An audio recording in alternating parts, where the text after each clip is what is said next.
நமஸ்காரம். அஸ்மத் சர்வகுருபியோ நமः. இது நமது உலகம் சேனல் நேயர்களுக்கு வேங்கடம் ராம்நாராயண் அன்பு கலந்த வணக்கங்கள். வழிபாடு அப்படிங்கிற தலைப்பில் நம்ம பார்த்துட்டுருக்கோம். இன்றைக்கி நம்ம பார்க்குறது குரு வழிபாட்டில் தெய்வங்களை நாம் குருவாக ஏற்றுக்கொண்டு தட்சிணாமூர்த்தி, விநாயகர், முருகன், பெருமாள், அம்பாள், இப்படி இவர்களை நாம் ஐயப்பன், வீரசாமி, இவர்களை நாம் வழிபடும் பொருளாக நம்முடைய வழிகாட்டுதலுக்குரிய குருவாக ஆசிரியனாக ஏற்றுக்கொண்டு நாம் வழிபடும் முறை. அவர்களுக்கு ஒரு ஏதாவது என்ன பண்ணணும் அப்படின்னா, இந்த காணொலியில் பார்க்கும்போது அவர் என்ன காணிக்கை செலுத்துறது. இப்போ நம்ம ஒரு இடத்துக்கு போகிறோம், ஒரு ஃப்ரெண்டை பார்க்குறோம், அவன் ஒரு ஹெல்ப் பண்ணுறான், நமக்கு ஒரு வண்டி வாங்கி தரத்துக்கு ஹெல்ப் பண்ணுறான்னு வச்சுப்போமே. அவனுக்கு பிடிச்ச இடத்துல அழிச்சின்னு போய் இந்த இடத்துல பேசி வண்டி வாங்கி தந்து அந்த வண்டியை நம்ம எடுத்து வச்சு வாடா காஃபி சாப்பிட்டு போகலாம், டீ சாப்பிட்டு போகலாம், டிஃபன் சாப்பிட்டு போகலாம். ஒரு சின்ன அன்பின் வெளிப்பாடு, அவனுக்கு நாம் காட்டக்கூடிய அன்பு, அவ்வளோதான். அதே மாதிரி தான் குருவுக்கும் நாம் செய்ய வேண்டும். அதை நாம் என்ன சொல்கிறோம், காணிக்கைன்னு சொல்கிறோம். கட்டாயம் சரி. இப்போ தெய்வம் அப்படின்னா அந்த தெய்வத்துக்கு அபிஷேகம் பண்ணுறது. இப்போ தட்சிணாமூர்த்தி அல்லது முருகன், திருச்செந்தூர் முருகன், ஐயப்பன் அல்லது விநாயகர், வழிகாட்டி விநாயகர்னே இருக்காங்க. அந்த மாதிரி பெருமாள், கிருஷ்ணன் எனக்கு ரொம்ப பிடிக்கும் சார். எப்போ போனாலும் அந்த கிருஷ்ணனுக்கு நான் வணங்காமல் இருக்கிறதில்ல. அந்த மனசில் நினச்சிட்டேன்னா போகிற காரியம்லாம் சக்ஸஸ் தான் சார், சொல்கிறோமா இல்லையா?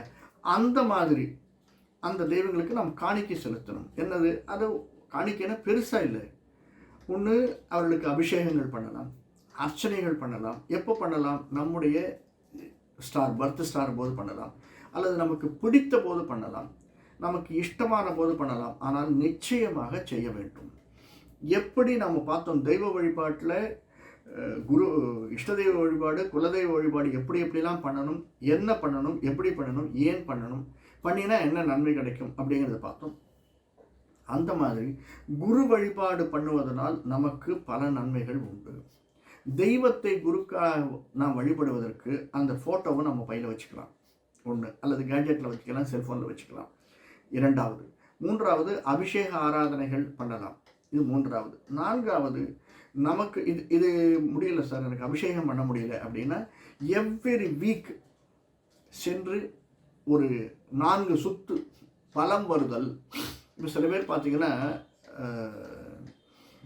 நவகிரகத்தை 9 சுத்து வலம் வருவாங்க, அம்பாள் 4 சுத்து, 5 சுத்து, இப்படி எந்த தெய்வத்தையும் அந்த குருவாக ஏற்றுக்கொண்டவரை ஒரு மினிமம் 4 சுத்து 5 சுத்து வனம் வருதல் என்பது மிக மிக நல்லது.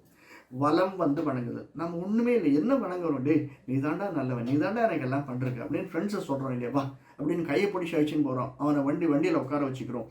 அவனுக்கு நாம் காட்டக்கூடிய அன்பு தெய்வங்களுக்கு நாம் எப்படி காட்டுவோம்? இப்படி தான் காட்டணும். ஏன்னா நம்மளால் அபிஷேக ஆராதனை பண்ண முடியலன்னா வலம் வருதல். வலம் வந்து அந்த இடத்துல முடிஞ்சால் ஒரு விளக்கு ஏற்றி வைத்தல், அல்லது தீபம் ஏற்றுதல், அல்லது ஒரு கற்பூரம் ஏற்றுதல். இது இரண்டாவது.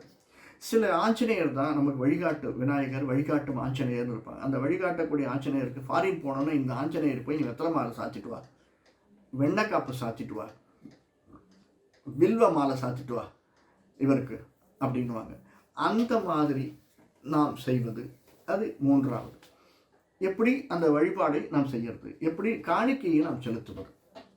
அல்லது நம்ம எடுத்துன்னு போகிறோம், ஒரு விஷயம் கையில் வச்சுருக்கோம், இட்லி வச்சுருக்கோம், அல்லது சாப்பாடு வேறு ஏதாவது வச்சுருக்கோம், அந்த காணிக்கையை ஆக்கிட்டு வேறு யாருமே இல்லை, அங்கே பூஜாரி இல்லை, ஐயர் இல்லை அப்படின்னா நாமளே அந்த காணிக்கையை சமர்ப்பிச்சுட்டு, இதுதான் எனக்காக நான் உனக்காக எடுத்துகிட்டு வந்தேன், நீ ஏற்றுக்கோ அப்படின்னு சொல்லி கேட்கலாம்.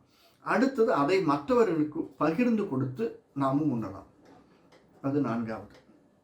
இதற்கு அடுத்தது அந்த குருவிடமிருந்து நமக்கு விசேஷங்கள் பெற்றுக்கொள்ளலாம். எப்படி அப்படின்னா, பூஜாரிகிட்ட சொல்லி ஒரு வாழைப்பழமோ அல்லது மாம்பழமோ அல்லது வேறு ஏதாவது பழங்களோ சமர்ப்பிக்க சொல்லி அந்த பழங்களை எடுத்து வந்து நாம் உண்ணுதல். ஒரு வியாதி குணமாகணும் அப்படின்னா அந்த குருவுக்கு சமர்ப்பித்து விட்டு, தட்சிணாமூர்த்திக்கோ, திருச்செந்தூர் முருகனுக்கோ, அல்லது விநாயகருக்கோ, அம்பாளுக்கோ, ராமருக்கோ, ஆஞ்சநேயருக்கோ சமர்ப்பித்து விட்டு அதை எடுத்து வந்து உண்ணுதல். ஒரு 6 வாரங்கள், இப்போ 8 வாரங்கள் சனீஸ்வரன், 6 வாரங்கள் ஆஞ்சநேயருக்கு வெண்ணெய் சமர்ப்பிக்கிறது, அல்லது விநாயகருக்கு அருகம்புல் சமர்ப்பிக்கிறது. இதை நாம் எடுத்து வந்து அந்த சமர்ப்பித்த அர்ச்சனை பண்ண பிற்பாடு அதை எடுத்து வந்து உண்ணோம்னா நம்முடைய வியாதி நிச்சயமாக குணமாகும். அது ஒன்றும் சந்தேகமே கிடையாது. எல்லாமே வாழ்க்கையில் அனைத்துமே நம்பிக்கை தான். மாத்திரை சாப்பிட்றோம், டாக்டர் என்ன மாத்திரை எழுதியிருக்கான்னு நமக்கு தெரியாது, கடைக்காரர் என்ன மாத்திரை கொடுக்குறான்னு தெரியாது. ஆனால் அந்த மாத்திரையை சாப்பிட்டா நம்முடைய தலைவலி சரியாகும், வயிற்று வலி சரியாகும்னு நம்புகிறோம். எல்லாமே நம்பிக்கை தான். அதே ஒரு வழிபாடு என்பது நம்பிக்கை தான், காணிக்கை என்பது நம்பிக்கை தான். இந்த குரு வழிபாட்டில், தெய்வங்கள் வழிபாட்டில் இதை நாம் செய்து வந்தோமே ஆனால் இந்த நம்பிக்கை நமக்கு நிச்சயமாக பலன் தரும். இப்போ குரு வழிபாட்டில் அடுத்தது நம்முடைய தாய் தந்தை மற்ற குருக்களை வழிபாட அடுத்த காணொலியில் பார்ப்போம். நன்றி, வணக்கம். நன்றி. இந்த காணொலி பிடிச்சிருந்ததுன்னா லைக் பண்ணுங்கள், சப்ஸ்கிரைப் பண்ணலாம் சப்ஸ்கிரைப் பண்ணுங்கள், ஷேர் பண்ணுங்கள். வணக்கம்.